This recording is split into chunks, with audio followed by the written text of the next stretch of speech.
here on WLTH 1370 AM. It is time for our very, very last segment. I thought this was a kind of a trip. Trending this week here in on social media was a story about Reverend Al Sharpton.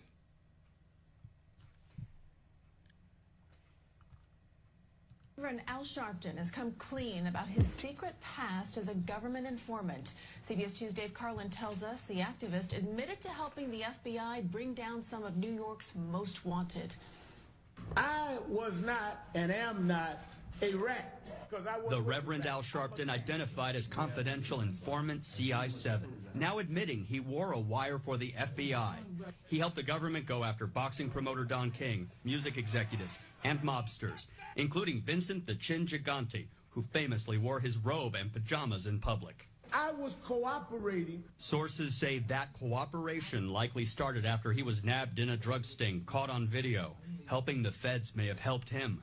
But Sharpton says he went to them because members of the mob wanted him dead. They were threatening to kill me. Sharpton is kicking off his National Action Network convention this week with headliners President Obama and Mayor de Blasio, who defended Sharpton. I think he has done a lot of good for the city of New York and for this country. Retired NYPD Detective Sergeant Joseph Jackalone says unmasking any confidential informant troubles him. You never want this because we need people to help cooperate, so this is an unfortunate incident. Sharpton said he has no regrets. He'd do it all again. Dave Carlin, CBS 2 News. So here we go. This actually came out some years ago, but it's become, it was trending again. The smoking gun obtained hundreds of pages of court filings, FBI and NYPD documents, and interviews indicating that Sharpton in the 80s cooperated with the FBI and the New York City Police Department in investigations of the Genovese crime family under the label CI7, which was confidential informant number 7.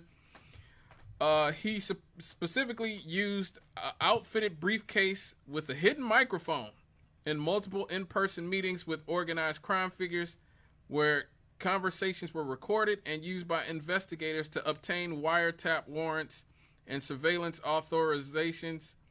One affidavit cited in the documents that his information has never been found to be false or inaccurate. So I think this is important. We just talked about Bobby Seale in the Happy segment about how he's lived as long as he has. And it's important to remember that so many people who call themselves black leaders in this country are compromised and have been compromised for a long time. It's rare that you get somebody like Bobby Seale who doesn't, I haven't heard he was compromised. You know, the Black Panthers were targeted and destroyed virtually in every way by this government. But that's rare. What you see more likely is the ones who don't compromise and don't cooperate end up in prison like H.R.I.P. Brown is now, being under false pretenses, being falsely accused of a murder he did not commit. They're on the run like Assata Shakur was, rest in peace. Or have to spend many years in prison like Mutulu Shakur, Geronimo Pratt, so many of these people. You know, Huey Newton was murdered. Fred Hampton, Mark Clark, Bobby Hutton. So many revolutionaries, so many radicals, so many activists. Medgar Evers, obviously Martin Luther King, Malcolm X. So many of these people have been murdered, brutalized by this system that we're in currently. And it's unfortunate to say, but so many people who are supposedly there to advocate for our communities don't really have our interest in mind. They really don't. And I started to look at Al Sharpton sideways many years ago because he would always be such a shill for, you know, corporate interest, Coca-Cola and these type of entities. And what really threw me over the cliff about Al Sharpton was when I saw him during Comcast Cares Day on MSNBC. When he's on Comcast Cares Day on MSNBC, listen to this. I thought it was absolutely comical to listen to him talking about how fortunate and lucky he is to be working for one of the companies which is currently helping Donald Trump build his $300 million East Wing ballroom. Like, Comcast is one of the companies that I read a few segments ago that's helping Donald Trump build his ballroom, that's paying off Trump openly, bribing him. But this is what Al Sharpton has to say about working for Comcast. But since I've had a show here and I'm here every day, this is part of the culture. People in this building and around the Comcast world are excited about doing what they're going to do April 21st. This is what I think the way we can bring the world to where Mandela wanted us, where corporations don't become expansive and influential just for personal wealth, but for a purpose, so that we have the ability to do good. And I think that's what tomorrow is. David? And by the way, our employees feel this. This is the best day of the year for Comcast because our employees want to be out in the community. So this is Comcast Cares Day. You know, Comcast is one of the major media conglomerates in this country. That is the reason that our media is so piss poor, as you can see on a daily basis. They're one of the major conglomerates who've turned our media into just basically corporate propaganda. And that's Al Sharpton talking about how lucky and fortunate he is to be working for Comcast and how they're doing the work of Nelson Mandela, a man who spent 27 years in prison fighting against apartheid and Western imperialism. Our government, the CIA, the Israeli Mossad, helped put Nelson Mandela in prison for 27 years. They helped the South African government out. But Comcast, oh yeah, they're the real good guys. They're like Mandela. They're doing Mandela's work here on Earth. So I just wanted to do that story to just show you guys what these people who just sheep herd you back into the corporate parties, whether it's the Democratic Party or the Republican Party or, you know, the corporate media, this is what they are. None of these people are for real. Most of these people are frauds. They are phonies. We talked about Operation Mockingbird some months ago here on this show. The CIA literally had assets in the media.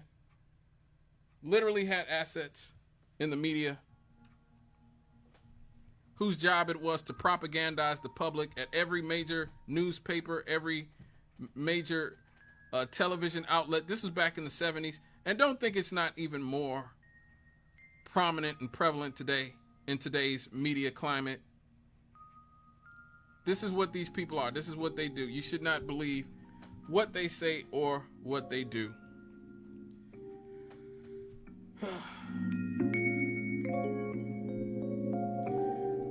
All right, folks. It's 7:54, so it's about time for me to get out of here. But before I go, I want to tell you guys that in the last week we have lost one of the giants of black music here in this country. I mean, I swear it seems like every week I'm eulogizing one of the great musicians of our age, and this week apparently will be no different. Anthony Jackson, one of the greatest, most respected, prolific bass players in music history, died last week. He invented the 6-string contrabass guitar. He played on so many records for so many people. You know his music. Even if you don't know the man, you know his music. He played with Shaka Khan, with Steely Dan, with Paul Simon, with Luther Vandross, Roberta Flack, Cheryl Lynn, Madonna, Tina Marie, Bette Midler, Anita Baker, Peabo Bryson, the Four Tops, Mickey Howard, Phyllis Hyman, Freddie Jackson, Gary Indiana's own Rebe Jackson, Al Jarreau, Quincy Jones, Jeffrey Osborne, Billy Paul, Lou Rawls, Diana Ross, Sam and Dave, so many of these people, George Benson, Dr. John, Lionel Hampton, Patty Austin. Like, this man literally played on hundreds, maybe thousands of some of the greatest songs in the American songbook.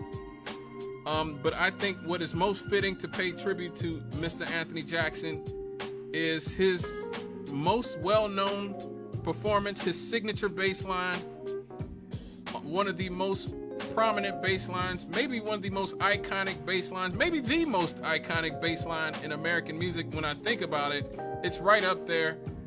And I'm talking about on the OJ's For the Love of Money. He was 21 years old when he played that bass line on the OJ's For the Love of Money. And to this day, you hear that bass line at the beginning of the song, you hear that intro, and it is right back to where it was you were the first time you heard it. And so, you know, nobody can speak better for Anthony Jackson than Anthony Jackson. So this is our tribute to him. Rest in peace, brother. The OJ's For the Love of Money, one of the great bass lines in history. He was only 21 doing genius stuff like this. Rest in peace, brother.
We are 92.7 FM, W224EA, WLTH Radio, 1370 Gary, and WAKE 1500 Hobart.